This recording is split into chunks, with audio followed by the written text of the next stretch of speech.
All right. How are we doing tonight? Can everybody hear me?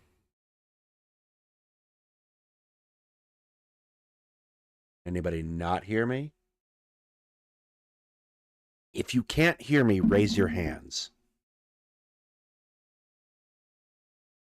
That was a fantastically bad joke. How are we all doing? Everybody having a good time? All right. Let us begin. I told you there would be a PSA tonight, and there shall be. Obviously. Go lay down, Bubba. Obviously, a thing happened last night. We're not going to cover that thing in any detail. It was bad. It made the situation worse. But I do want to talk about something that bothers me, kind of broadly, and it's this misuse of the term boundaries, right? And then after we get done with this, we'll get into the other stuff. So the word boundaries is thrown around a lot in our discourse contemporary. Everyone's discording me today. The word boundaries is thrown a lot around in our discourse, and it gets used really, really, really in like an awful way. So, like, you may have last night watched a video in which someone said, I continuously reasserted my boundaries, and I just want you to stop when you hear something like that, and understand that that's not how boundaries work. A boundary, in therapy speak, is a line that cannot be crossed. If that line is crossed, you choose to disengage with that person. You no longer interact with them if they violate your boundaries. It is not a thing that you do to other people. It is not it is not a thing that you can do repeatedly. If you're actually setting a healthy boundary, you are deciding to say, this is behavior that I will not tolerate. If you engage in it, I won't interact with you.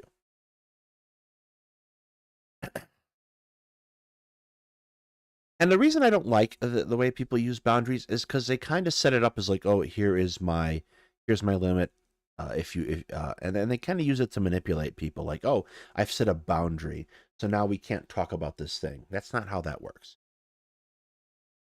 That's just manipulation. You gotta learn what like a boundary should be the thing upon which is not crossed. It is the inviolable line. Otherwise, it's just nothing at all. So like, to kind of call it anything else is manipulative, and I don't like that. So people should stop doing that.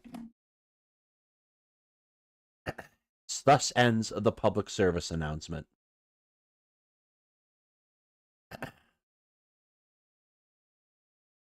Russia's just asserting its boundaries to Ukraine. That's certainly one way for them to look at it. So last time we did a theory segment, and apparently it was decent enough. Someone said it was better than Sundays. Suck it.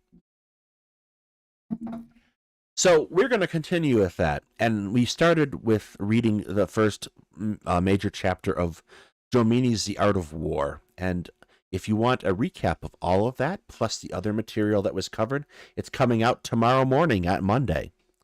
You can see it. Great stuff. But we left off here. Actually, we left off at this somewhat racist sentence, which I'm going to ignore. So what we're talking about in this context is Jomini talking about why do countries go to war? And for what reasons do they fight, and in what configurations? So we left off with the nature of defensive political and offensive militarily warfare.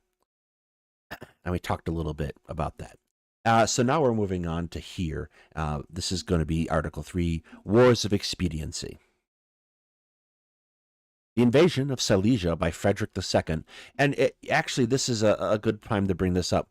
Jomini is really obsessed with, and so is Karl von Clausewitz to a certain degree, obsessed with Frederick II, King of Prussia, otherwise known as Frederick the Great. The invasion of Silesia by Frederick II and the War of Spanish Succession were wars of expediency. There are two kinds of wars of expediency. First, where a powerful state undertakes to acquire natural boundaries for commercial and political reasons. Secondly, to lessen the power of a dangerous rival or prevent his aggrandizement.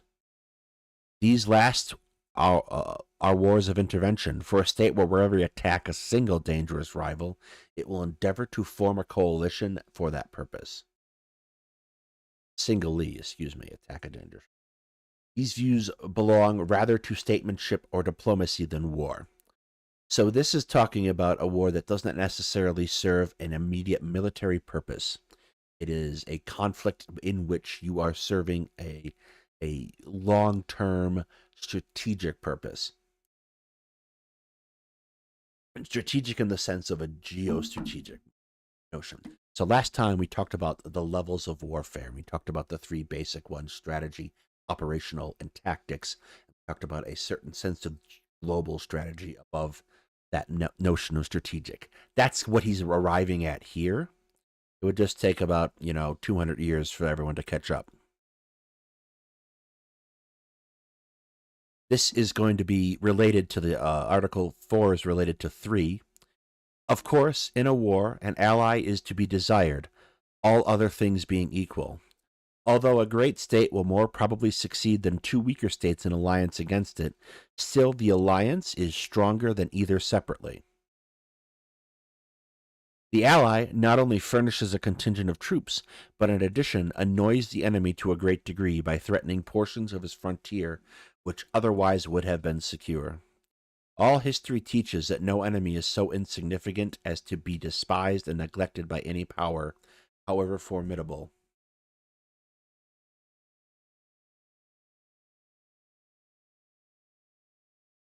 Jomini was an artillerist initially, wasn't he? Didn't he do a bunch of mathematics of artillery as well? I actually don't know what he was initially. He ended up being a general first in a couple different armies, actually. The French army, despite being Swiss in Napoleon's time, and then eventually he had a dual commission in the Russian army and then the French army, up until about a year into Napoleon's invasion of Russia. At which point he picked a side and ended up being fully on Russia's side. Napoleon, for sure, was an artillerist first. I don't know if he did any of the mathematics of artillery. By and large, he is taught, at least here in the States, and for a very long time was taught here in the States as the primary military theorist that was covered at West Point. That's not true anymore. They now teach Clausewitz. I know because I just had a friend go through the War College at Fort Leavenworth and asked me to look at her papers, and I did, and they involved both Clausewitz and Jomini, so I'm absolutely positive they're teaching both now. Let's look that up, just because I don't know.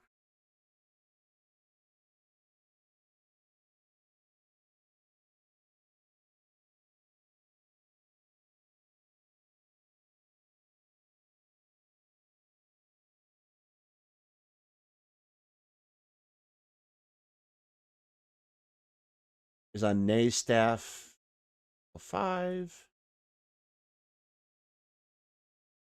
It doesn't look like he was serving as an artillerist. It does look like he was the Swiss Army's chief organizational specialist.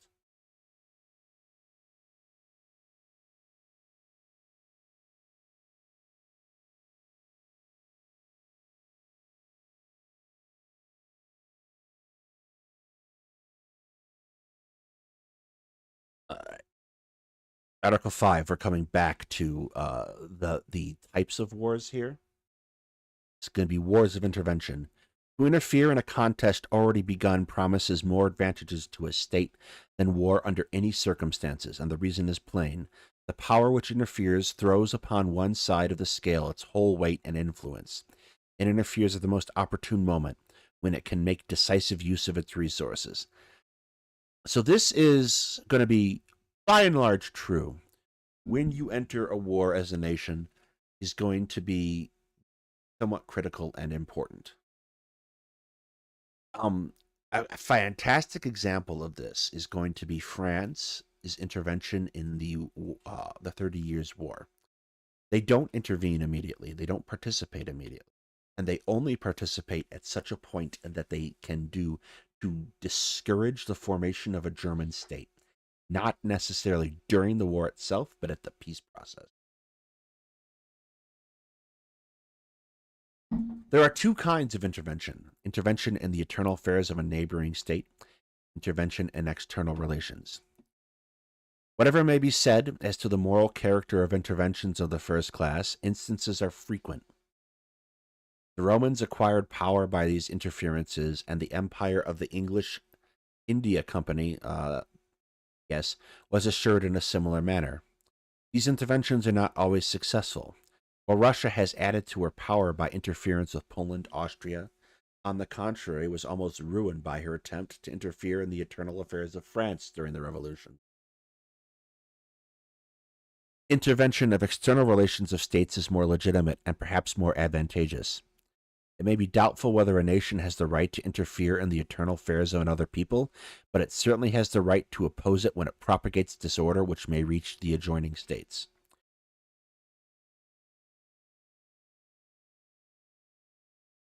So this section you'll notice is longer, significantly so, and that's because a significant portion of the period of time that Jomini participates in military affairs is in France and is during the Napoleonic Wars, and that's an offshoot of the Revolution, right?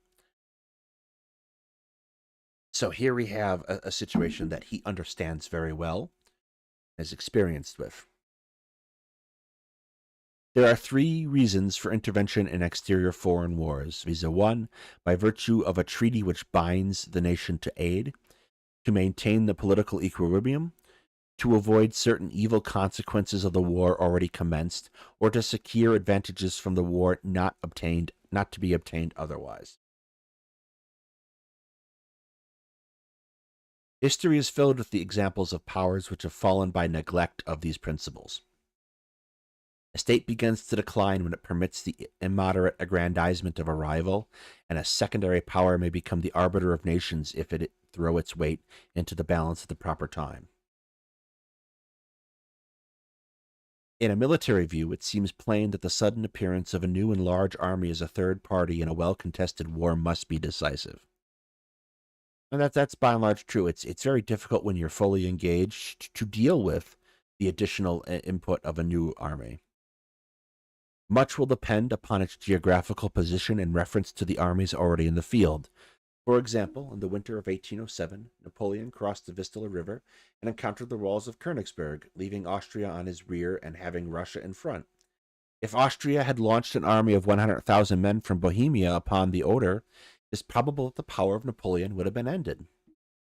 There is every reason to think that his army could not have regained the Rhine. Austria preferred to wait until she could raise 400,000 men. 2 years afterwards, with this force, she took to the field and was beaten, while 100,000 men well employed at the proper time would have decided the fate of Europe. And that is referring to a fairly a middle campaign that Napoleon won. And this is going to get at, like we were talking about last time, how do you fight Napoleon together at the same time? Had the Austrians and Russians fought together, they probably could have beat him.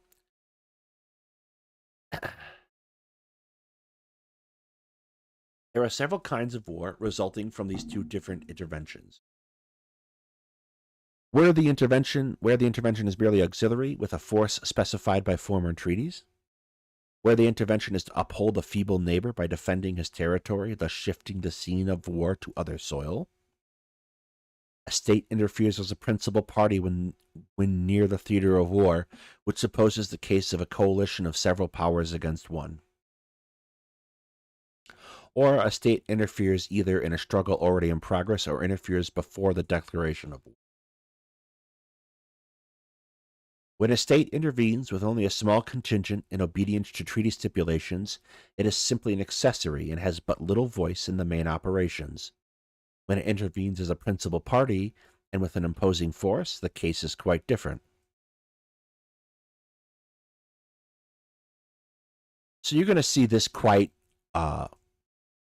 commonly in histories of World War II in particular, and when they talk about the nature of the Allies and how they negotiated situations, the principal parties were always the Soviet Union, Great Britain, and America, and these were the principal combatants at this time. You'll notice who was excluded in that point was countries like Poland or France, who had a significantly uh, less of a say in the actions of the coalition after their countries were conquered.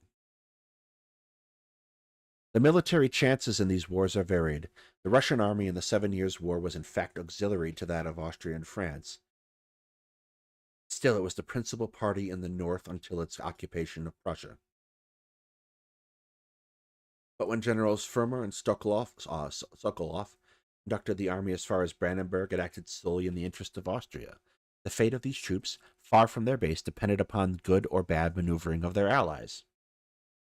Such distance excursions are dangerous and generally delicate operations. The campaigns of 1799 and 1805 furnish sad illustrations of this, which we will refer to again in Article 29, in discussing the military character of these expeditions. It follows, then, that the safety of the army may be endangered by these distant interventions. The counterbalancing advantage is that its own territory cannot then be easily invaded, since the scene of hostilities is so distant, so that what may be a misfortune for the general may be in a measure of advantage to the state. So what we're talking about here, and this is somewhat difficult to put in a modern context, talking about cases when an army is not fighting close to home, not fighting a neighbor, and all the difficulties that come into that. The concept of the expeditionary military, right? We here in the United States have built up a very massive system of logistics that makes these things safer to operate from a military standpoint and makes them easier to do. That kind of system is impossible in Jomini's time or beforehand. It's also difficult to the point that I can make a fair argument that there is no other nation in the world capable of this. At this time, the only other one that can make that argument would have been Russia or China, and neither one is really a fully prepared expeditionary military with the resources to take a force and put it in another country and sustain it over the long term.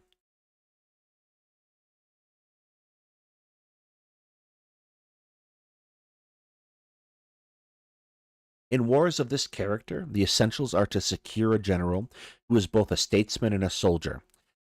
There is a political aspect to being an expeditionary force.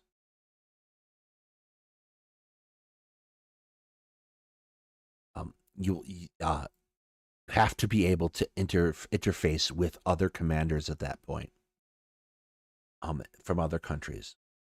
To have clear stipulations with allies as to the part to be taken by each in the principal operations. Finally, to agree upon an objective point which shall be in harmony with the common interests. By the neglect of these precautions, the greater number of coalitions have failed, or have maintained a difficult struggle with a power more united but weaker than the Allies.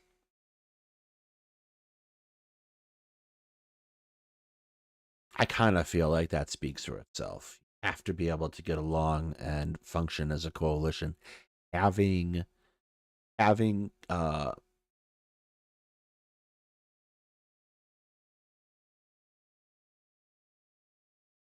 having the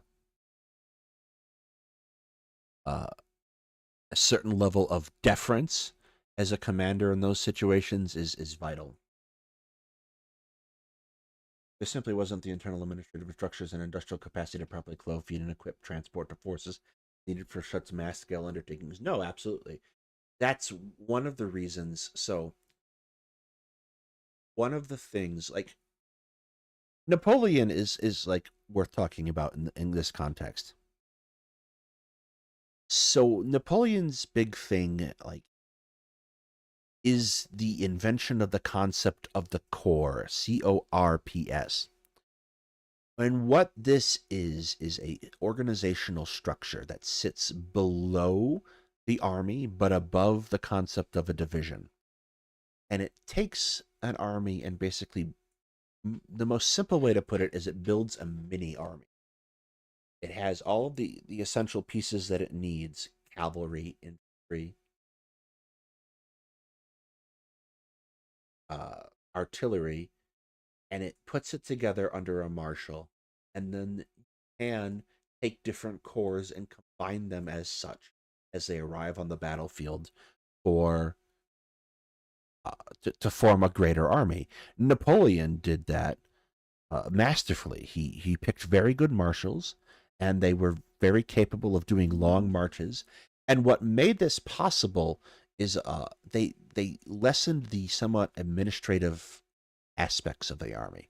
So you have an army, and then it marches, and you have to supply it. So it has to carry its supplies with it.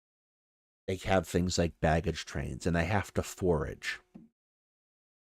So you take armies, particularly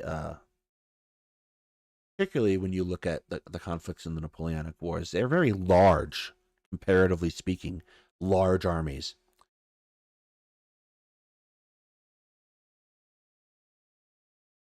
They're very, comparatively speaking, large armies.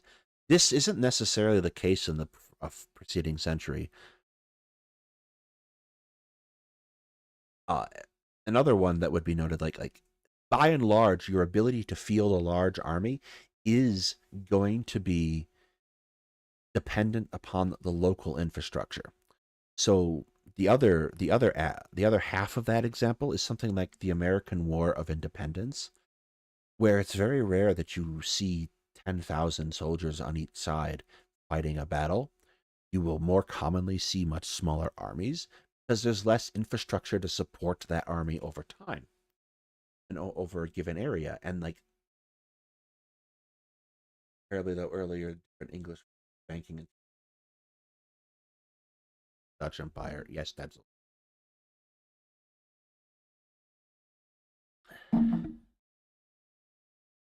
lay down. Stop it. You be nice. Avery very much does not want this stream to continue.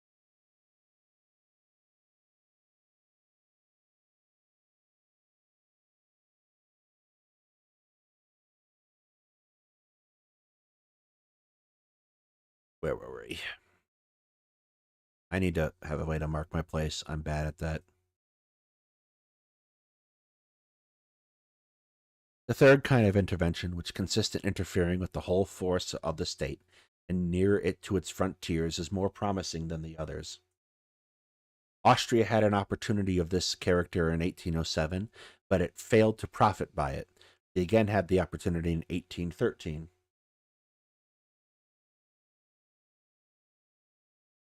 Napoleon had just collected his forces in Saxony when Austria, taking his front of operations in reverse, threw herself into the struggle with 200,000 men, with an almost perfect certainty of success.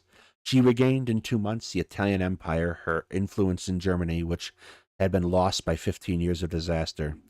In this intervention, Austria had not only the political but also the military chances in her favor. A double result combining the highest advantage. Worth noting that in 1813, Napoleon had been just utterly crushed in Russia, which helped. Avery is a Clausewitz stan. Avery tried to eat my copy of On War once. It wasn't great.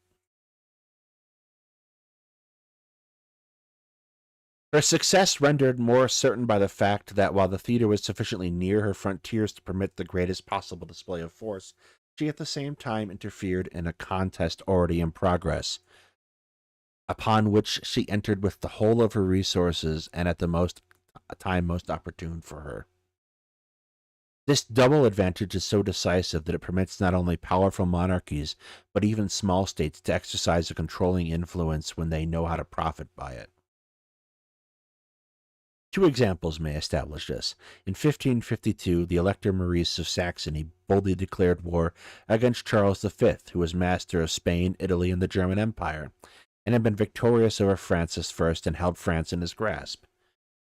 The movement carried the war into the Tyrol and arrested the great conqueror in his career. In 1706, the Duke of Savoy, Victor Amadeus, by declaring himself hostile to Louis XIV, changed the state of affairs in Italy and caused the recall of the French army from the banks of the Adda to the walls of Turin, where it encountered great catastrophe, which immortalized Prince Eugene. Enough has been said to illustrate the importance and effect of these opportune interventions. More illustrations might be given, but they could not add to the conviction of the reader.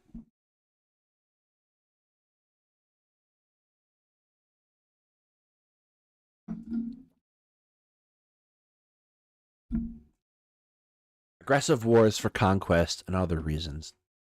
There are two very different kinds of invasion.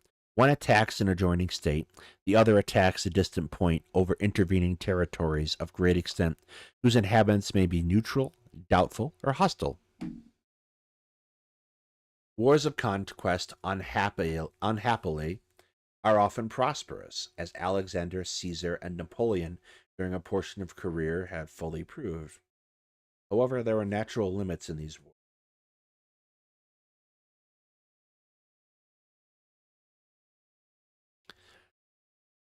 Which cannot be passed without incurring great disaster. Cambius in Nubia, Darius in Scythia, Crassus and the Emperor Julian among the Parthians, and Napoleon in Russia furnish bloody proofs of these truths. This is, I think, worth pointing out. By and large, and as Prussia develops its kind of military education, and the rest of Europe as well, they stick with studying the classics as kind of a base starting point for military theory. So military theory grows out of, as a subject, grows out of the study of military history. And there is a great lecture by a historian whose name I won't pronounce. It goes by Dr. You've seen him if you've watched certain things on YouTube, the Inside the Ditch Digger historian, Dig a Ditch, Dr. K. He does a phenomenal job of talking about this kind of period and this evolution. And we'll look at it sometime, but not tonight. The love of conquest, however, was not the only motive with Napoleon. His personal position and his contest with England urged him to enterprises the aim of which was to make him supreme. It is true that he loved war and its chances, but he was also a victim of the necessity of succeeding in his efforts or of yielding to England. It might be said that he was sent into this world to teach generals and statesmen what they should avoid. His victories teach what may be accomplished by activity, boldness, and skill. His disasters, what might have been avoided by prudence. A war of invasion without good reason, like that of Genghis Khan, is a crime against humanity. But it may be excused, if not approved, when induced by great interests or when conducted with good motives.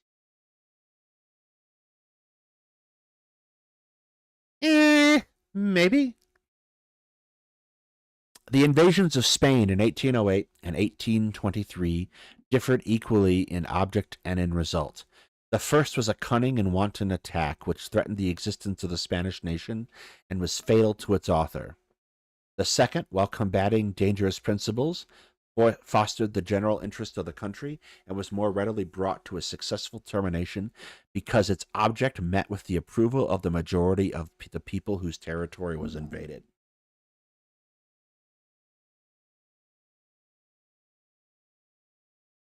These illustrations show that invasions are not necessarily all of the same character. The first contributed largely to the fall of Napoleon. The second restored the relation between France and Spain, which ought to never have been changed. Let us hope that invasions may be rare. Still, it is better to attack than to be invaded, and let us remember the surest way to check the spirit of conquest and usurpation is to oppose it by intervention at the proper time. Someone tell Joe Biden, please.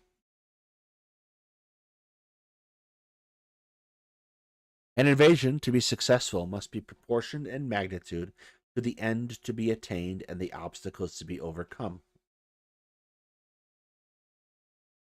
An invasion against an exasperated people ready for all sacrifices and likely to be aided by a powerful neighbor is a dangerous enterprise, as well proved by the war in Spain in 1808. That's going to refer to the peninsular campaigns of Napoleon. And by the wars of the Revolution in 1792, 93, 94. Those, I believe, are referring to Italy. Or France and Italy, rather. In these latter wars, if France was better prepared than Spain, she had no powerful ally and was attacked by all of Europe upon both land and sea. Although the circumstances were different, the Russian invasion of Turkey developed, in some respects, the same symptoms of a national resistance. The religious hatred of the Ottoman powerfully incited him to arms, but the same motive was powerless among the Greeks, who were twice as numerous as the Turks. Had the interests of the Greeks and Turks been harmonized as those of the Alsace of France, the united people would have been stronger, but they would have lacked the element of religious fanaticism. Uh, This is a bad reading of the Ottoman Empire, which is incredibly common. In this period and is going to remain so until it falls. People are racist against Muslims is not a new thing. Very old. The War of 1828 proved that Turkey was formidable only upon the frontiers, where her bravest troops were founded, while in the interior was all weakness. When an invasion of its neighboring territory has nothing to fear from the inhabitants, the principles of strategy shape its course. Popular feeling rendered the invasions of Italy, Austria, and Prussia so prompt. Covered again in Article 29.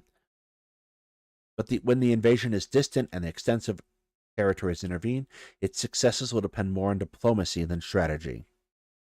The first step is to ensure success will be to secure the sincere and devoted alliance of the state adjoining the enemy, which will afford reinforcement of troops and, what is still more important, give a secure base of operations, depots of supplies, and safe refuge in case of disaster. The ally must have the same interest in the success as the invaders to render this at all possible. Diplomacy, while almost decisive in distant expeditions, is not powerless against adjacent invasions, for here a hostile intervention may arrest the most brilliant of successes. The invasions of Austria in 1805 and 1809 might have ended differently if Prussia had interfered. The invasion of north of Germany in 1807 was, so to speak, permitted by Austria. That of Ramallah in 1829 might have ended in disaster had not wise statesmanship by negotiations obviated all chance of intervention. It always icks me when people call countries bi-gendered pronouns. What does it mean for a country to be? By dint of comparison, they also call ships she's. It's just it's sexist, I guess is the best way to put it.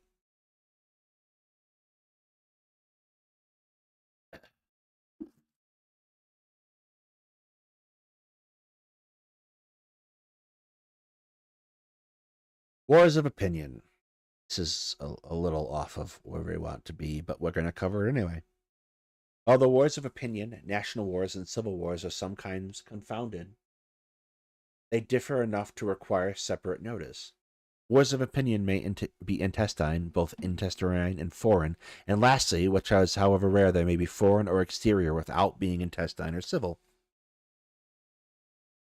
Wars of opinion between two states belong to a class of wars of intervention, where they result either from doctrines which one party desires to propagate amongst its neighbors, or from dogmas which it seeks to crush, in both cases leading to intervention.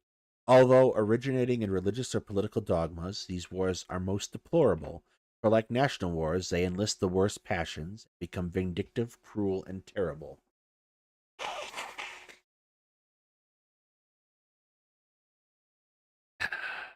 He's going to go into these in a minute, but it's worth noting that a lot of the early wars of the French Revolution are to secure revolutionary ideals of France and other countries, which would fall under this category.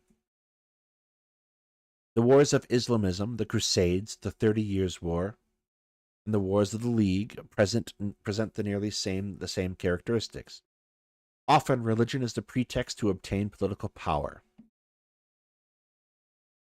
You heard it here first. And the war is not really one of dogmas. The successors of Muhammad cared more to extend their empire than to preach the Quran, and Philip too, bigot as he was did not sustain the League in France for the purpose of advancing the Roman Church. We agree with Amancelot that Louis the Ninth, when he went on his crusade in Egypt, though more of commerce of the Indies than of gaining possession of the Holy Sepulchre. Thought more, excuse me. I clearly need to wrap this up quick. We'll end at this point and move on next. We don't want to overstay our welcome, huh? The dogma sometimes is not only a pretext, but it's a powerful ally, for it excites the ardor of the people and also creates a party. For instance, the Swedes in the 30 Years' War and Philip II in France had allies in the country more powerful than their armies. It may, however, happen as in the Crusades and Wars of Islamism that the dogma of which the war is waged, instead of friends, finds only bitter enemies in the country invaded. And the contest then becomes fearful.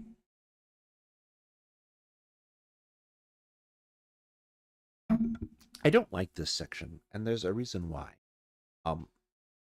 The dogmas of themselves are motivators of the people involved, but not necessarily of the political parties waging the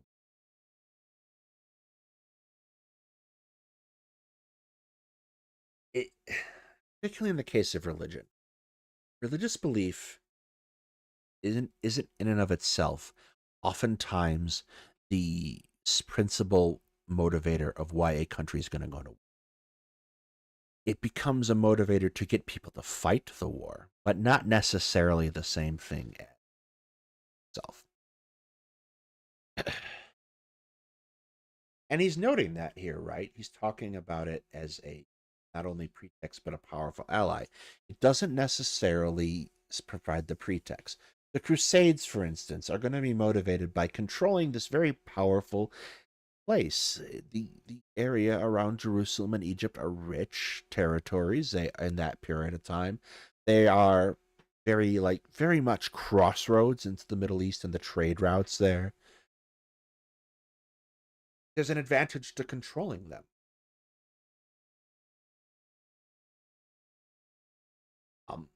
The 30 Years' War, like we talk about it in terms of a religious conflict a lot of times, and that's how it's introduced. It's presented as a battle between Protestants and Catholics, but the sides of it don't necessarily work out.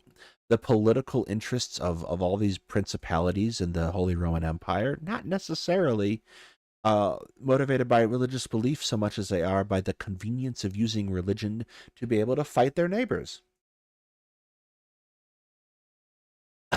It's a mistake to equate this too much so to it's a mistake to equate sometimes the stated goals of a population with their material advances and possible prizes from fighting a war. The chances of support and resistance in wars of political opinion are about equal. It may be recollected in how in 1792 associations of fanatics thought it was possible to propagate through Europe the famous Declaration of the Rights of Man, talked about a little bit ago, and how governments became justly alarmed and rushed to arms, probably with the intention only of forcing the lava of this volcano back into its crater and there extinguishing it. That was florid. The means were not fortunate for the war, and aggressions are inappropriate measures for arresting an evil which lies wholly in the human passions. Excited in a temporary paroxysm of less duration as it is the more violent. Time is the true remedy for all bad passions and for all anarchical doctrines.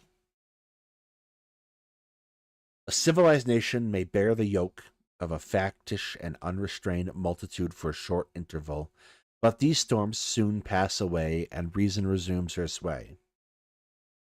We can only hope To attempt to restrain such a mob by foreign force is to attempt to restrain the explosion of a mine when the powder is already been ignited.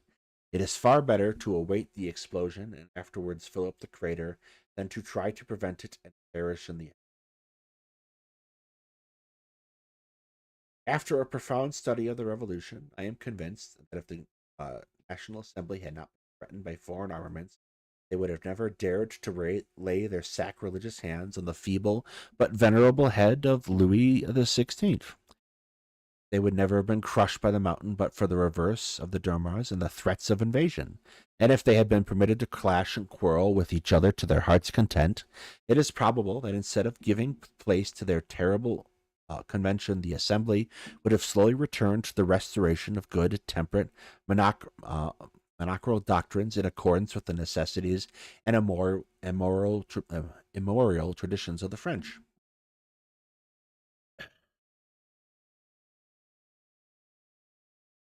That is a really hard to verify counterfactual. I don't know about that off the top of my head. I mean, I guess there's an argument to be made for it.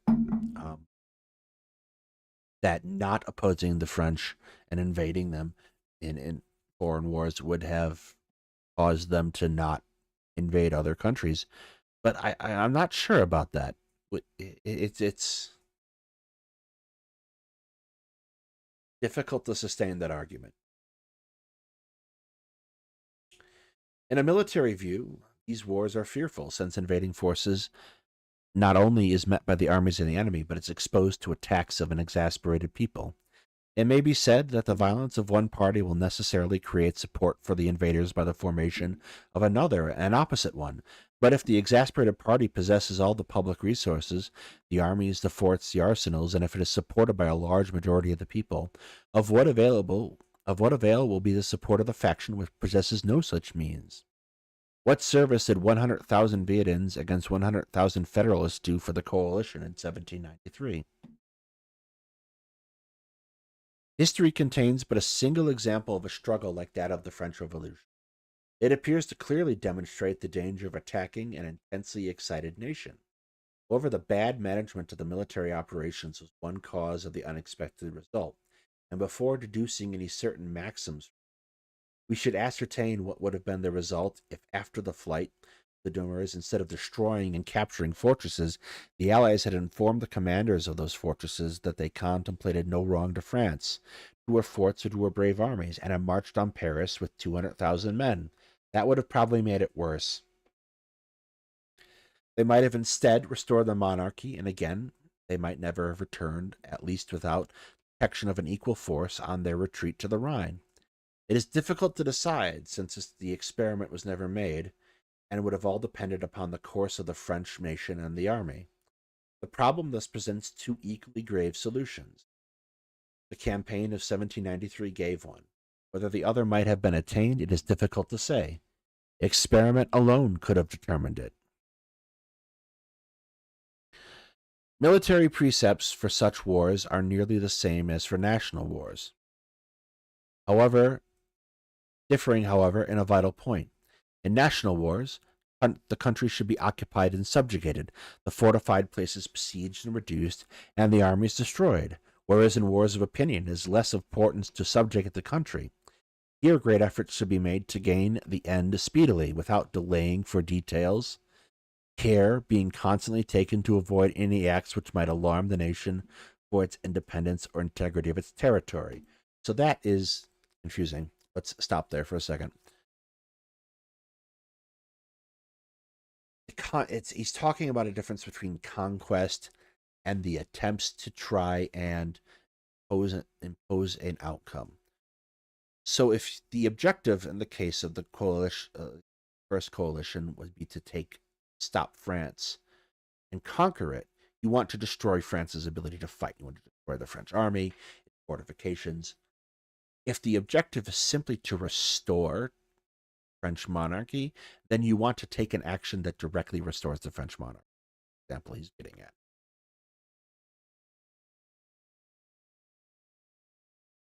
The war in Spain in 1823 is an example which may be cited in favor of this course in opposition to that of the Revolution.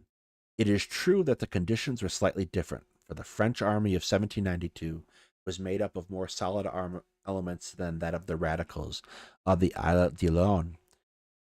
The War of Revolution was at once a war of opinion, a national war, and a civil war. Maybe, kind of, sometimes. While if the first war in Spain in 1808 was a thoroughly national war, that of 1823 was a partial struggle of opinions without the element of nationality, and hence enormous difference in the results. So,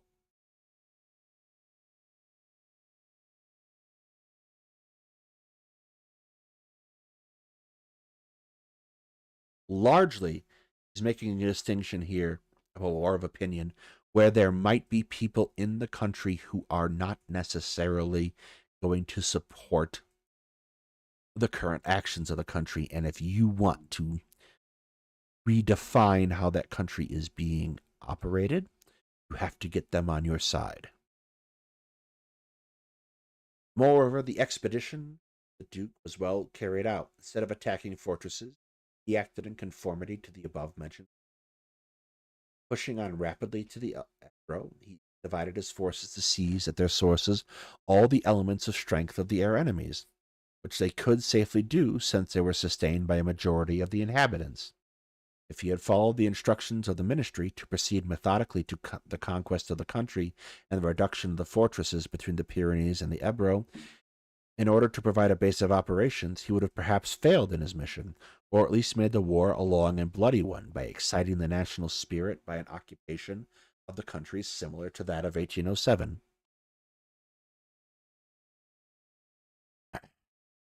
Emboldened by the hearty welcome of the people, he comprehended that it was a political operation rather than a military one, and that it behooved him to consummate it rapidly. His conduct, so different from the Allies in 1793, deserves careful attention, all charged with similar missions. In 3 months, the army was under the walls of Cadiz.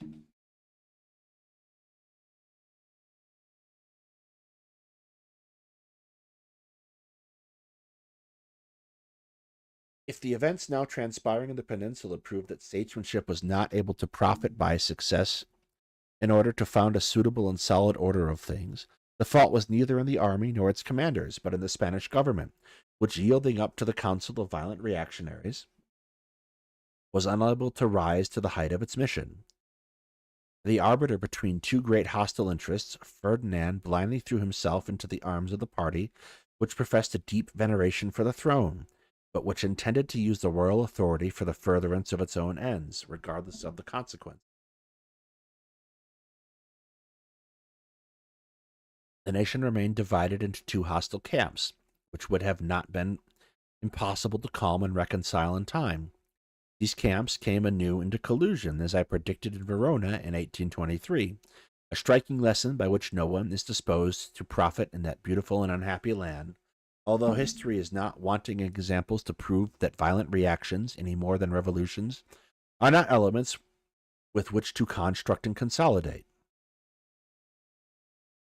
All right, that is wordy. What he's talking about is the succession crises of Spain that took place in the Napoleonic Wars and afterwards.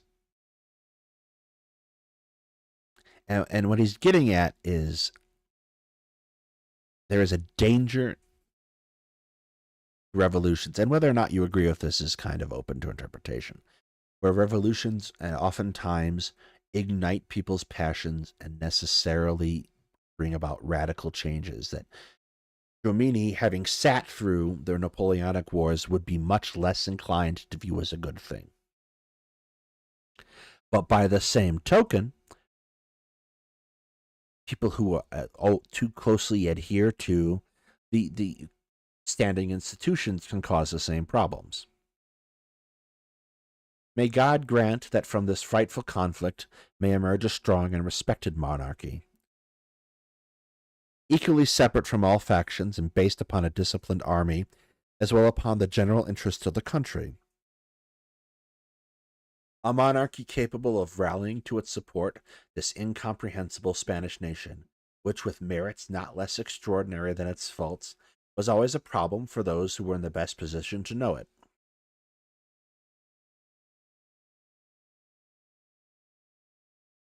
We're going to leave here at Article 8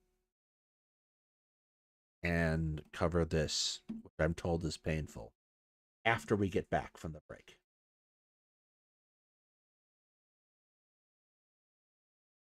Go hydrate, go drink water.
All right. This video is titled "The Liberal World Order is Over." Here's why. And Applebaum has some opinions, are certainly one way to put them. Let's hop in here.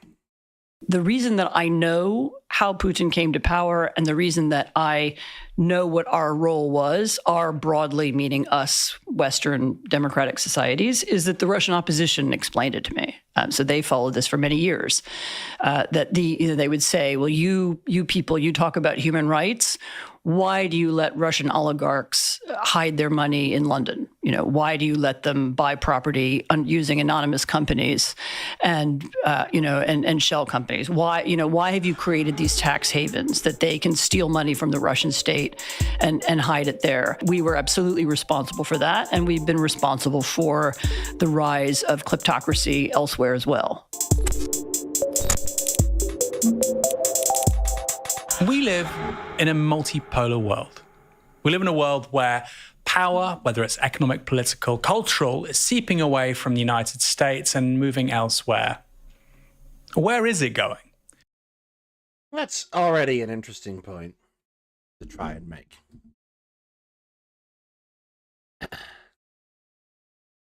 I don't know upon what grounds you're going to venture to argue that. Is the world a multipolar world? I mean, maybe in a certain sense, but not really.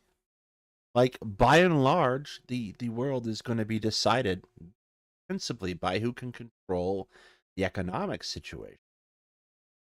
It isn't to our advantage necessarily to restrict people's economic activities. So people might engage in economic activities that I don't necessarily approve of, but that doesn't necessarily mean that the United States has ceded power to them.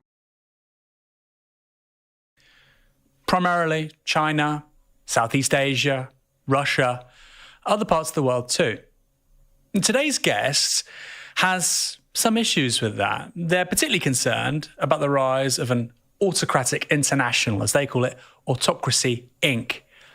That's a set of countries which are intent on crafting a different kind of global order, and all while trying to undermine democratic values and norms, but, perhaps ironically, using a global financial architecture built by the West. They embezzle money and enrich themselves using the apparatus, the assets, the processes, the institutions of places just like the United Kingdom. Now, you know my views on multipolarity. I think it's generally a good thing. Of course, not everyone agrees. So that's why we're having this conversation. Of course, everyone agrees. This guy's like doing his best William Shatner. Anne Applebaum, welcome to Downstream. Thanks for having me. I think you are the first winner of the Pulitzer Prize to join us. I think we've had Francis Fukuyama. He's won some prizes. I don't think he's not won a Nobel. I don't know. Of course he's not. No. I'm sure he's won more prizes than me. The basics. What is Autocracy Inc.? So the book describes a network of dictatorships it's a narrow group. It does not include all dictatorships, but it includes a particular group who are not bound by ideology. They don't share a single idea, and that makes them different from alliances of the past. So we're talking about communist China, nationalist Russia, theocratic Iran, Bolivarian socialist Venezuela, a handful of others, North Korea and others, who have begun to cooperate where it suits them, transactionally, and when at the moments when it's in their interests, and they share surveillance technology, they share common tactics of repression against dissidents. The state or quasi-state companies of one country invest in the state or quasi-state companies of another, and they've also begun to support one another to keep one another in power. The one thing that unifies them is their dislike of us. And by us, I mean you and me, and probably most of the people listening to your program, people who believe in, it's not even about democracy, it's about liberal society, checks and balances, transparency, the rule of law, because those ideas threaten their particular form of power. And also those ideas are often the ideas that are used by their opposition movements. So whether it's the Iranian women's movement, or whether it's the Hong Kong democratic movement, or whether it's the Navalny movement in Russia, those are the ideas that they espouse. And so they have begun to push back against these ideas wherever they are, inside their own countries and around the world. And the book just describes that group, how it came to be. This is fraught already. The problem is, it is to Russia's advantage, for example, like the other night when I talked about how Russia uses social media to try and influence elections. It is to Russia's advantage to sow discord and dissent in opposing countries. They're not pushing back against these things necessarily because it threatens their power base or the base of a particular oligarchical structure. Because, for example, you look at the situation developing in West Africa and Central Africa, where the former group formerly known as Wagner have engaged in contracts which allow them to offer erstwhile protection to these African nations while extracting resources from them. This isn't the same thing as money laundering in real estate, which is, to be perfectly fair, not an uncommon activity. Donald Trump has been for decades well known for being basically a money laundering pit for various mafia groups, not necessarily associated with that are just strictly speaking American. These are activities which are not necessarily easy to clamp down on for.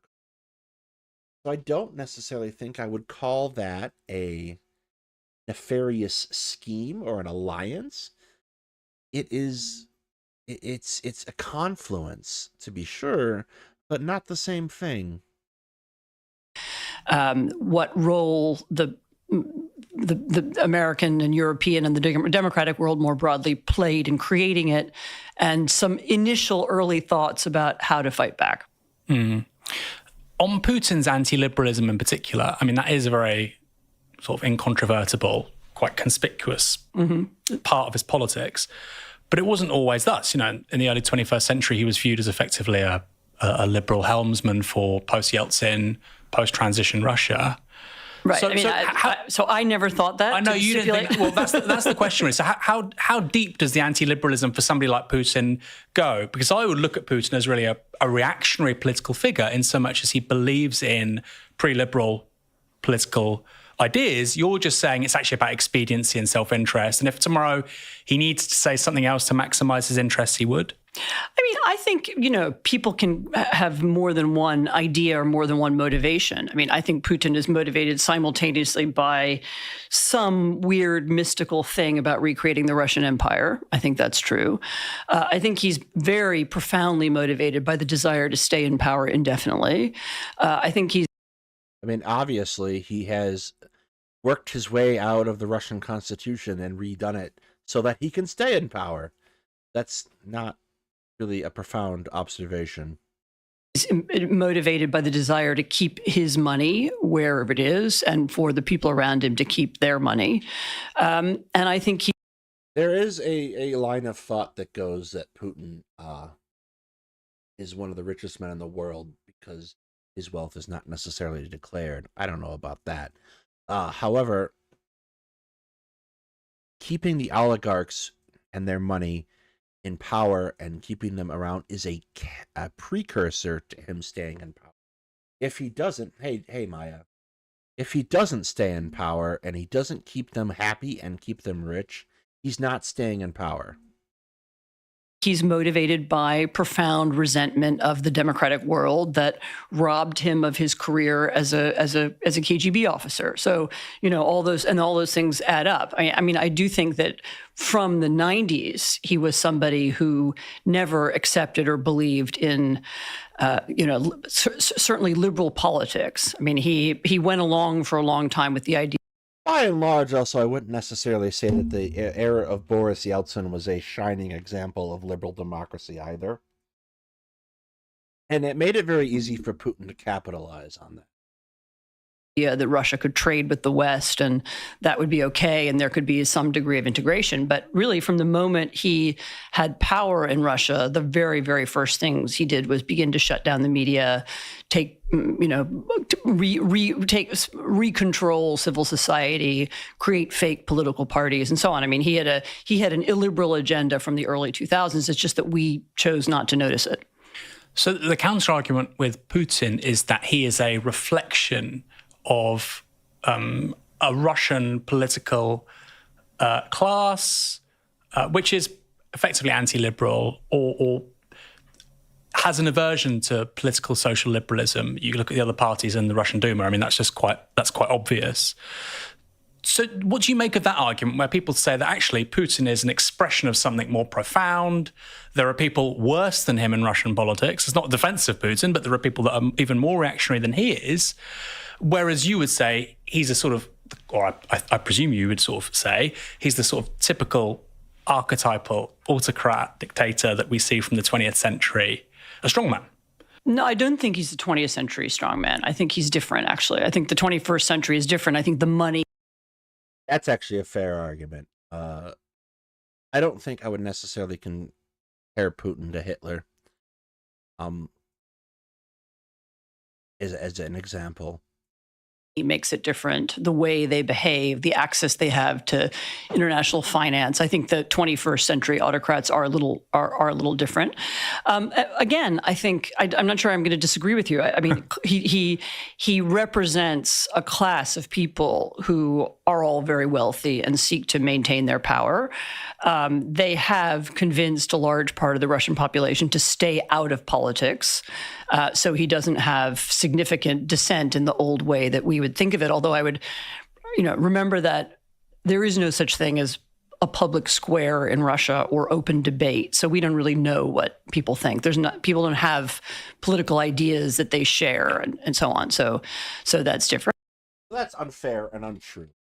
Less so now in 2024 than especially in 2021 and 2022. There are Russians that were, for instance, there was a kind of like a underground but not really community on YouTube of Russians who were expressing ideas running counter to the state. It's become a lot more dangerous for them to do so in the environment created by the invasion of Ukraine, and a lot of that's kind of tapered off significantly as it has become more dangerous. But those concepts existed and those kinds of people existed. They just don't have avenues in regular everyday Russian society to kind of talk in the same way. So they turned to social media and they turned to what was ended up being for them, I suspect, a largely foreign audience. And and then I think at the same time he represents his group of not all of them, but very often ex-KGB people who were young when the Soviet Union broke up, and he also has some of his own interests as well. Are we partly to blame for Putin in terms of... Absolutely, we're partly to blame. Okay, go on. That's one. There's a chapter in the book about how we're to blame for Putin. Yeah.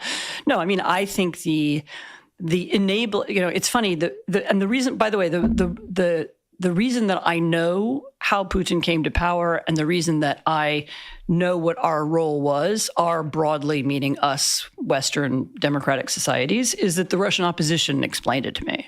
So they followed this for many years. That they would say, well, you people, you talk about human rights. Why do you let Russian oligarchs hide their money in London? Why do you let them buy property using anonymous companies and shell companies? Why have you created these tax havens that they can steal money from the Russian state and hide it there. Putin's career begins in the 90s, and this is a very famous. Okay, but this doesn't necessarily follow the other immediately. The human rights thing doesn't necessarily follow the organs of capitalism. Like, there's obviously a tension that I recognize between the concept of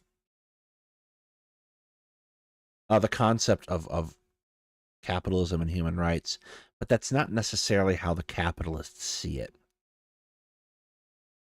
And the reason that people can do that is because those are options largely available to the rich of the United Kingdom and America and other countries.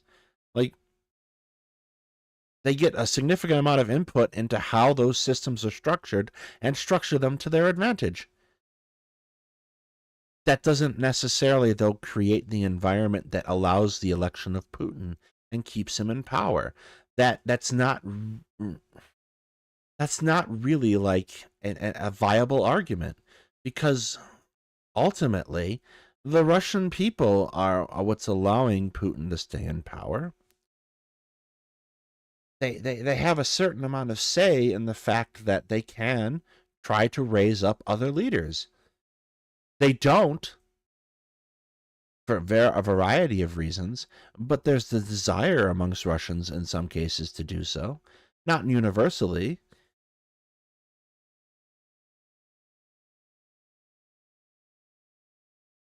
This story, it's been told by multiple people, and there's sort of 3 or 4 books about Putin that explain this.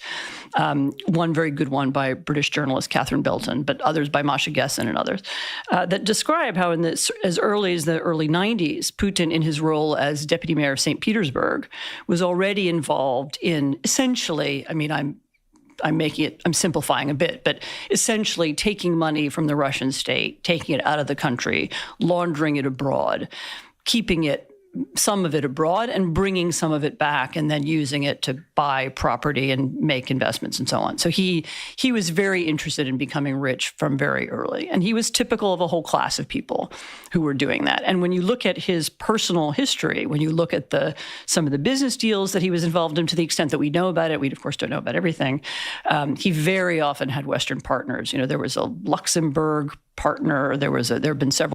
In honor of our good friend Dr. Tapioca Weasel, I argue that Putin is caused by magnetism. German partners. There were certainly lawyers and accountants who helped him in this project, and people like him. He's part of a class, and we enabled this, essentially theft, and money laundering, and we enabled the rise of the oligarchy that became the Russian state, and now is essentially this one. It's not really a one-man show. That's the wrong way to put it. It's a hierarchy. It's a kind of spider web, and he managed to end up at the middle of it. But no, we were absolutely responsible for that, and we've been responsible for the rise of kleptocracy elsewhere as well. So I don't. It wouldn't have been possible without Deutsche Bank and a whole series of financial institutions and enablers. It's also recent as well. Obviously you have the World Cup in Russia in 2018, which is just insane now to think about. It's 4 years after Crimea. And I remember a flurry of stories in the early 2010s. You would regularly read about killings of Russians with tier 1 visas in London, and nobody really talked about it very much. It wasn't like a thing, but now Well, hang on. People talked about it all the time. It was a very common topic of discussion. The fact is that you didn't do much about it because you didn't have the perpetrators. Like, what were you going to do? Try the entire Russian embassy? Reflection, it was actually quite a significant moment. There used to be this phrase in U.S. politics, the soft bigotry of low expectations. It was this, we thought so little of the Russians that when they killed each other in London, it was kind of like, oh, that's just what Russians do. Yeah. But actually, there were people committing crimes on British soil. These were How hard would it be to prosecute an entire embassy? It would basically be impossible under international law. Actual murders. In one case, famously, they brought, radioactive poison into the country and left traces of it all over Mayfair. And we still didn't take it seriously enough. I mean, we saw these as weird one-off stories and not something that was deeper and more. I don't think we did, because I distinctly remember going, "Oh, that's not good." Like it occurred fairly often, and the bigger problem was that these things take place inside the framework of international law. Like a person comes, they poison a person, and then you don't know who the perpetrator is. There's no one who can be tried in a English or an American court. More symptomatic. I mean, this was already a decade ago, if more really. It was already a regime that was scornful of our laws and even the idea of the rule of law, and was already seeking to undermine it. The point was to show we don't care about your laws and your rules. We can do whatever we want. And in my view, and this is not. No, that wasn't the point. The point was to silence certain critics of Russia. The fact that they had to do illegal things to get there isn't that uncommon, nor necessarily would it be uncommon for our own intelligence agents to break their laws.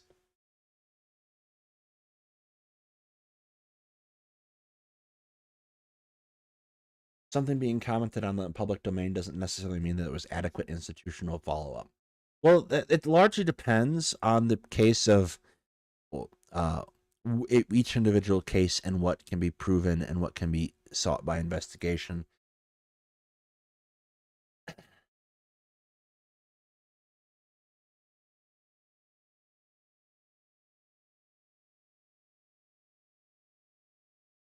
If your doctor's confused, yes.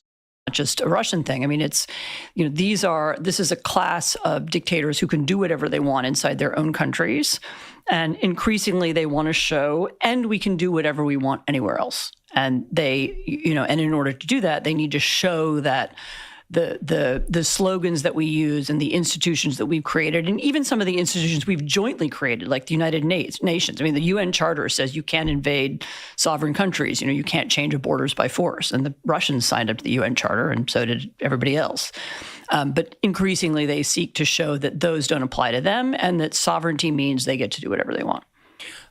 I suppose a left wing, so you've talked about our partial culpability with the rise of Putin, a sort of left-wing, sympathetic to Russia, not Putin, sort of standpoint would be, that's all true, totally agree. We've ended up in the same place with regards to tax havens, tax evasion, fantastic, oligarchs.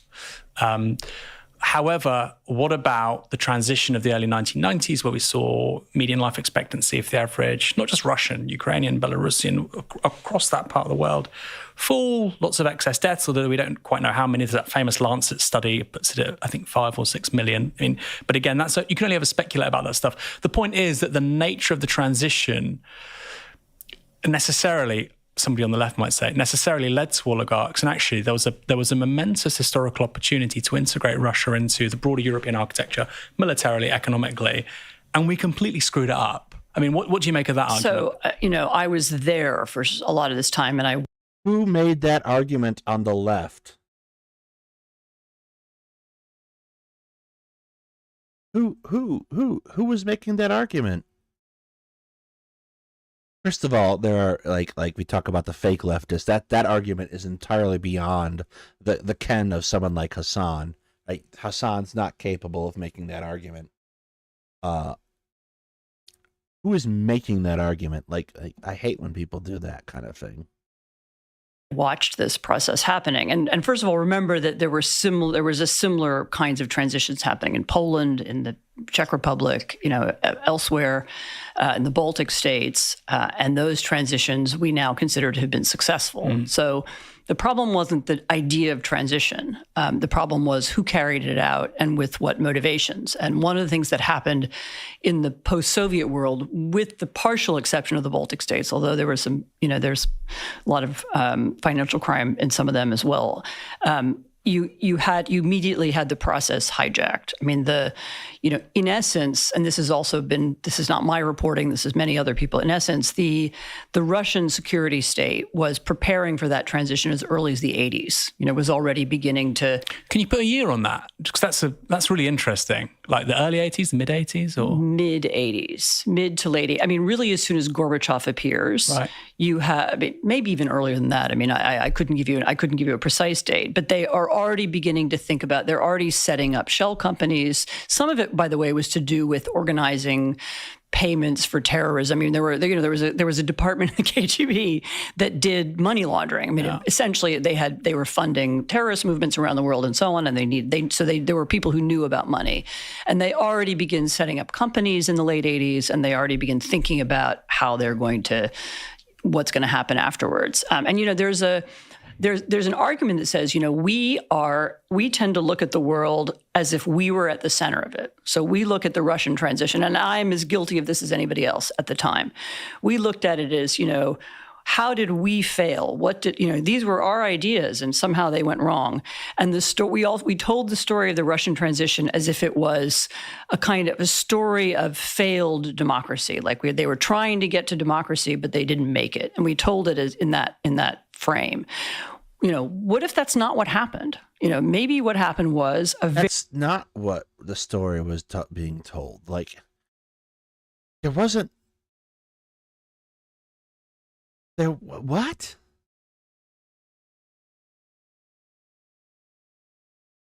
Jemt was absolutely correct. This is going to give me a headache. Where are we at? We're not going to go much past.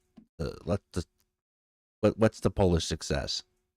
Because I suppose, again, coming at it from the left, you could look at Russia and say, missed opportunity. It could have looked more like the transition of the DDR. Right. So you have. Yeah, but the transition of the DDR had the benefit of this massive subsidy from West Germany. Of course. And you could, not everybody in the DDR was all that happy either. I mean, I think the most successful transition, maybe I would say this because I lived there part of the time, but if you look at Poland, you look at the Baltic states, Poland's. You look at the Czech Republic, those were countries where you had motivated political class whose dream was what they would have described at the time as they would say, we want to be normal. And what normal meant was integrated with Europe, social market economy, European Union, NATO. They wanted to be like everybody else they knew who lived in Western Europe. And that was their goal. And the Russians did not have that as a goal. And actually, initially, the Ukrainians didn't either. What's the secret sauce for Poland? Because I went there the first time a couple of years ago.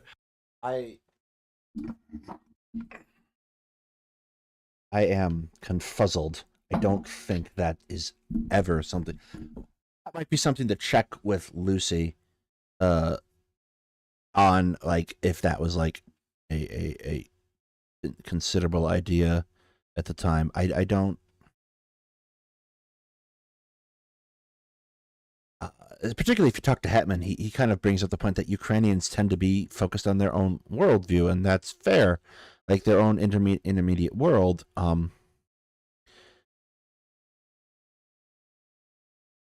This feels like a lot of overgeneralizations trying to get at a concept of liberalism that I don't necessarily think you can sustain. And I was shocked at the development and wealth, particularly of major cities in the west of Poland. I mean, that's always been comparatively wealthier. But compared to medium-sized cities in this country, places like Wrocław are really doing well. And I don't think Brits realise that. So, what's the secret sauce there? Well, first, just to be clear to your listeners, my husband is a Polish politician, so take everything I say with a grain of salt. I have, lived there on and off for 30 years, but I think part of it is that the Poles, in the way that the younger echelons of the KGB were preparing for the transition, by preparing to steal a lot of money, there was a cohort of people in Poland also in the 80s who were preparing to think differently about Poland. I mean, they actually had some of the economists who wound up leading the transition were already writing papers about how to do it in the 80s. There was a cohort of politicians who had some legitimacy, who'd been opposition leaders for a long time. So there was a group of people who in the 90s had as I said, they had this very clear idea and a kind of clear direction of where to go. And then I think a lot of Poland's success has also been from the EU. I mean, first NATO membership, which gave investors the idea that this is a stable country. Then EU membership, which meant you could invest in Poland as if it were Germany or France, and you'd had some reassurance that EU law would protect you. I mean, I think that brought in investment, but it also gave Poles confidence. So there's, this Poland is also, I think, just big enough. So Poland has its own. This isn't really a terribly enlightened take either. It's pretty basic. Like, oh yes, being fixed into a major financial network will make you a successful country. Okay.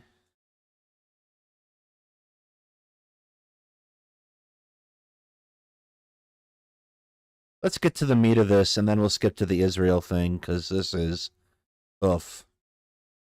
You explicitly say, quote, there is no liberal world order anymore. It's quite a striking thing to say. When did that happen? I mean, you could argue there never was. I mean, it's always been a partial fiction. Not fiction is the wrong word. It's been an aspiration. The idea that there was some kind of world order and there was a set of international laws that we all obeyed and there were international institutions that had some power. I mean, that's been more true at some times than others.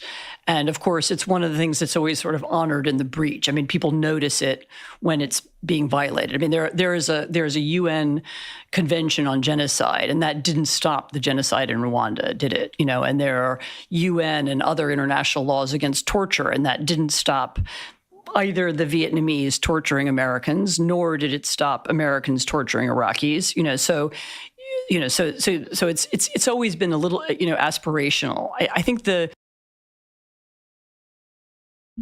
all right, this isn't talking about a world order at this point. What we're talking about right now is international law. And international law is set up not to prevent things. And to be fair, national laws generally aren't set up to prevent things either. They're set up to punish those who do the thing. The problem, for example, in Rwanda isn't necessarily that the international world order didn't prevent the Rwandan genocide. That's a kind of weird-ass take. The problem is that no one was sufficiently punished after the fact.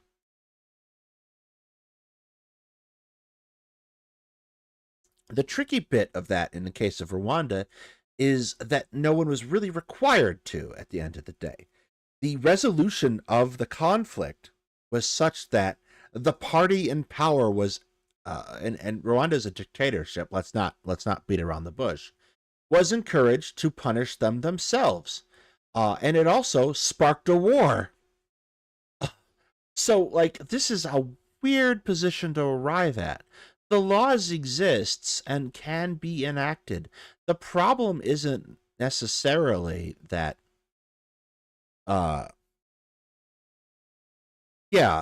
Minority Report. The problem isn't necessarily that you are doing pre-crime crap. The problem is that you have situations in which you haven't taken things to account. This is belied, I think, by the situation emerging in the ICJ and the international courts right now about Israel, who are for the first time taking a really serious look at Israel's transgressions.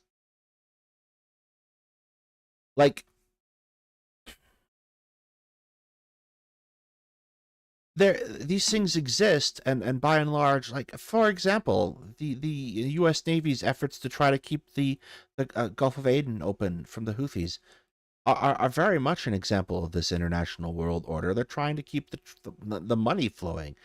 By and large, if there is a liberal world order at all, it is an order of commerce. It's not necessarily. It is about making money. The fact of the matter is, there are situations in which we should choose not to do that. We should choose not to prioritize profits, and that in those cases we would create more space for the enforcement of a concept of global human rights. That's a fair argument to make. But that's not a fault of the United States in and of itself. We have an inability to effectively police the world in the way that some people seem to think we do. We can't get Israel, for example, to negotiate a ceasefire with Hamas, let alone get someone like China to stop buying up crap unless we deliberately block them. The change of the last several years, probably in the last decade, has been the more concerted attempt, starting with the Chinese, actually, but now the Russians and the Iranians and others, to not just to kind of hedge it or ignore it, but really to undermine those institutions and those rules. And so, the Chinese have a specific policy in the UN to quash conversations about human rights. They don't want anyone to talk about the Uyghurs anywhere in any UN building, and they will try and disrupt it if anybody does. And they don't want there to be any international, formal or informal inquiries into anything that they do. And they are actually trying to remove the language of human rights from international documents and replace it. There's other phrases they like to use, and one of them is win-win cooperation. Who's against that? Nobody. Win-win cooperation means, what they mean it to mean is that you don't criticize us and we don't criticize you. Mm-hmm. So you don't notice whatever we've done, and we all just do business and that. The fundamental structure of the UN is problematic. The permanent members of the Security Council was a mistake. The UN would be a significantly more toothsome body if the United States and Russia's vetoes were not in play. And the other three is a pretty the UK, Germany, and pretty significant problem too, but less so than Russia and the United States. That structure is problematic. The thing about China, though, is fairly significantly, they can and will push it too far. Their actions in the Philippines are probably going to spark a small conflict, almost certainly. And that transgressive nature of how China interacts with the world is eventually going to be belied by the weakness of their economy. They will have to back down in order to preserve the fiction of a strong economy.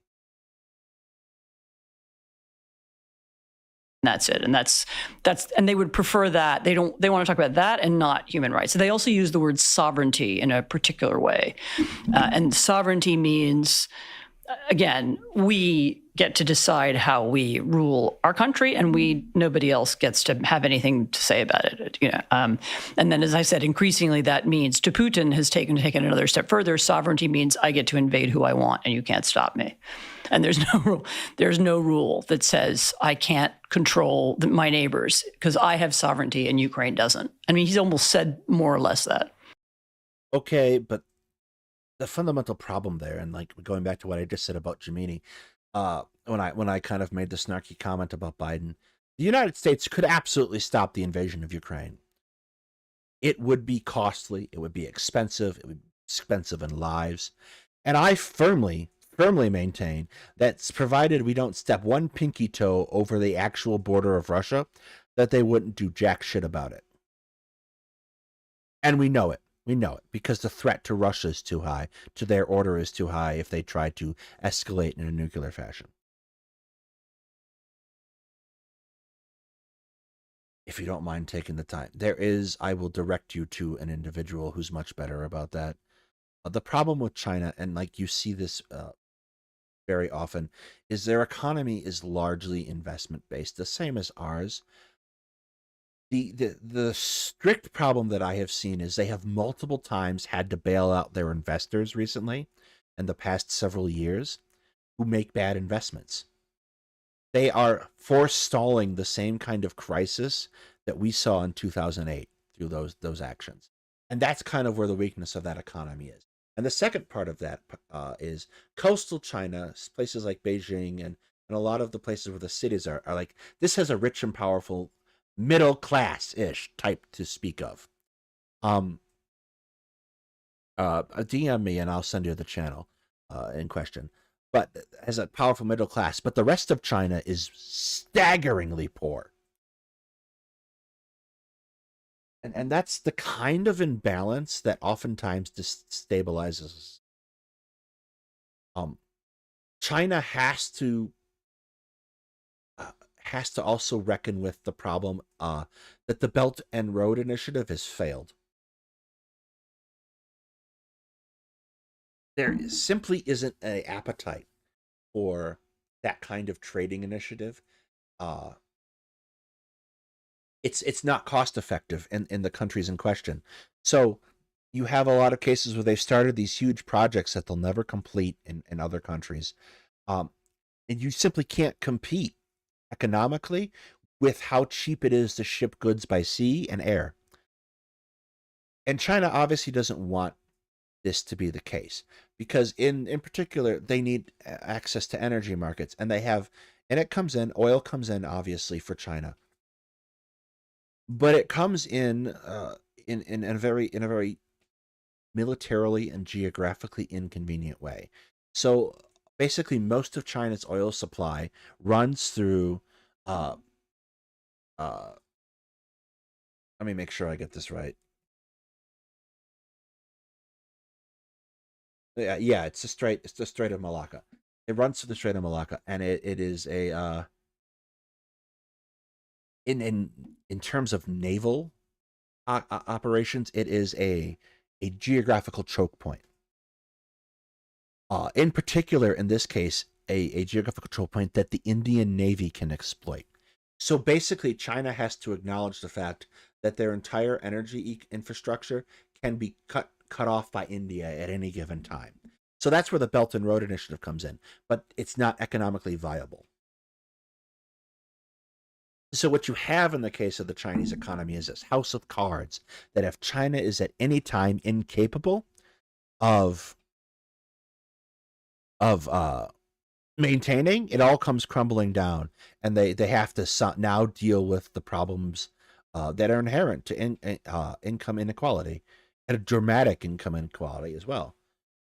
And like, if you look at historical cases, one of the easiest ways to bring your society to a screeching halt is to let income inequality run unchecked, and this extreme nature of it. And the United States has a somewhat similar problem that is somewhat like mitigated by how vital we are economically to the rest of the world that just doesn't exist for China.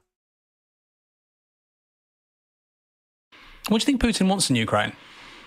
Oh, he wants to occupy Ukraine, destroy it as a country, root out the idea of Ukrainianness. Maybe, I mean, you can look at what he's done on occupied Ukrainian territory. They set up concentration camps, they do mass arrests, they kidnap children, they deport them to Russia, they change their identities, they erase the use of the Ukrainian language, they destroy Ukrainian books, they remove Ukrainian history from schools and universities. I mean, there's an easier way to describe that. It's called genocide. This is the word genocide is now so overused that I'm even hesitant to use it. But I mean, this is their goal. It's the erasure of Ukraine as a nation, and that use the word genocide. It's what it's there for. That's always been his goal, I think. I mean, but that sort of going back to my point a few moments ago. I mean, that gets to the point, which is looking at this purely as, and I agree that many of these relationships, Venezuela, Iran, Russia, clearly quite transactional. But then it does seem to me that Putin, February 2022. As opposed to the rest of the world, which makes alliances on a non-transactional basis. Foreign policy is transactional. Congratulations. Made a calculated choice, which is I'm perfectly happy for Russia to be a poorer country, less integrated with the world economy, because of this ideological desire. No, I'm not saying they have no ideology. I'm saying they don't share an ideology. Yeah. I mean, the Iranians have an ideology. Yeah. The ideology of Islamic Jihad is very, very real, and they believe it. Do you think the Iranians are... Which is also not universal throughout Iran either. Disagree with some of the diagnosis, because I am a quote unquote realist, which, I mean, you're at odds at, and I'm a realist. Yeah, but so we'll talk about this more. But I'm a surrealist, which is why you should subscribe to Two Guys Talking History, because I will always be surreal and sarcastic, and that's something we should value in people. All right, we're almost coming up on 2 hours. Let's skip ahead to Israel. I don't know. She is incredibly generic.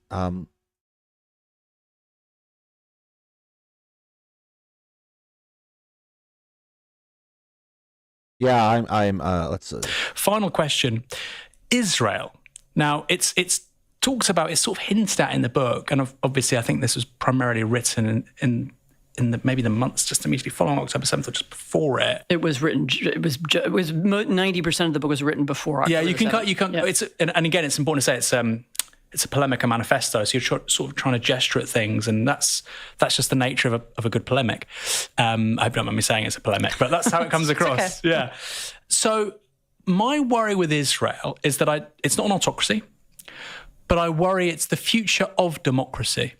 And that's because of all the things you've talked about, actually. It doesn't really believe in a rules-based international order. Look at things like the ICC, the ICJ. It believes in might makes right.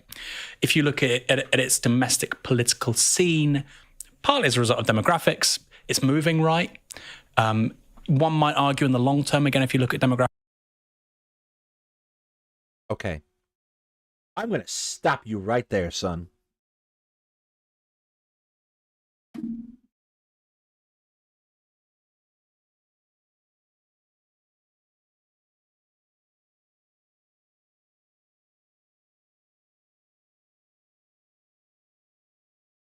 All right. Is Israel an autocracy? Yes. Yes, it is.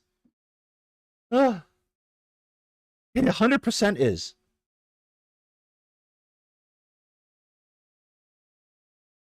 The last time there was a different political party in control of Israel was, I shit you not, 2009. Benjamin Netanyahu went from 2009 to 2021 as the leader of Israel. There was a short break in 2021 that lasted almost a little more than a year, in which Naftali Bennett is in Israel, and he is another far-right party leader. There has not been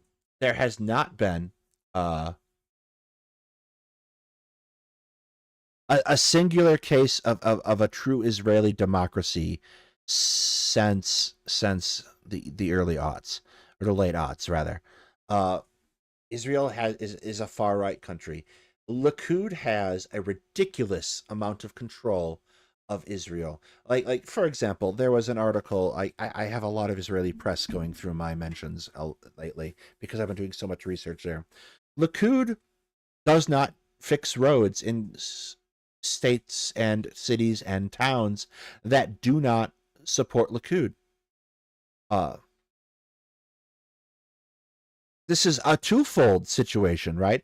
This both pisses off the people that live there at the local government, who requires the larger national government to get funds, and it makes it harder for people to vote.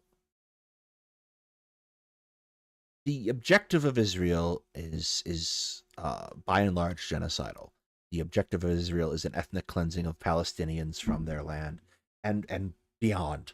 To be frank, this necessitates a right-wing government in most cases, because they're the ones who want to carry this out.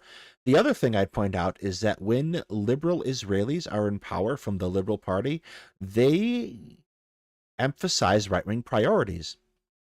The Oslo Accords get negotiated, and the Prime Minister of Israel gets assassinated. The next guy is Benjamin Netanyahu, who deliberately tries to undermine the Oslo Accords. After that, you have Barak, who continues Ehud Barak, who continues his effort to expand the settlements, directly undermining the Oslo Accords. Israel is, in all but name, exactly like Russia, in that it is an illiberal state. There can be no equivocation on this point whatsoever. It has not slid towards autocracy. It is there. The right wing in Israel is effectively in control permanently. It is a one-party rule in all but name.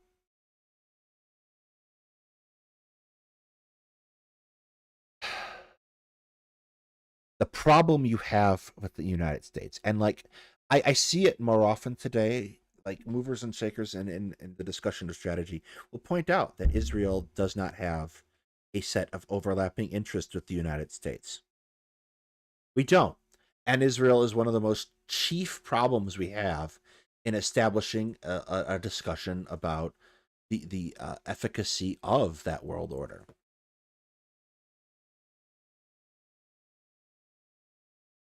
This entire discussion should have been about Israel, to be fair. It's not. It's bad. It's boring. The liberal world order isn't over. It's just evolving. It is almost midnight here for me. Everyone is sleepy. I am going to leave you here with my Israeli polemic fresh in your minds. I hope you all have a good night. Take your medicine. Do all the things you're supposed to do and live well. Subscribe to the channel, like the stream, watch the stuff I've set up for you in the coming days. It's going to be fun. It's all on up for you to see when it's going to be up. Tomorrow morning around 9 o'clock local is when the first one comes up from the last theory segment. We'll finish more theory this week. Have a good night.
Una mattina mi sono alzato, oh bella ciao, bella ciao, bella ciao, ciao, ciao. Una mattina mi sono alzato e ho trovato l'invasor. Oh partigiano, portami via, oh bella ciao, bella ciao, bella ciao, ciao, ciao. Partigiano, portami via, che mi sento di morire.